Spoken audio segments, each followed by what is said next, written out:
Guys, tignan nyo guys. Binuksan ko yung LED ko. Ito nakita ko guys.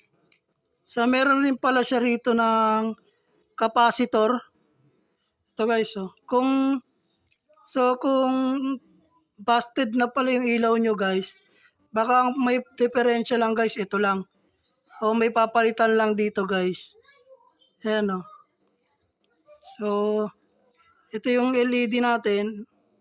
Ito naman yung component. So, kung marunong ka mag-electronic guys, malalaman mo kung ano yung pwedeng palitan dito para gumana yung LED mo. Tingin ko kasi guys, hindi ata LED na nasisira itong mga to. Itong hawak ko guys. So, yun lang guys. Para magkaroon kayo ng konting idea about dito sa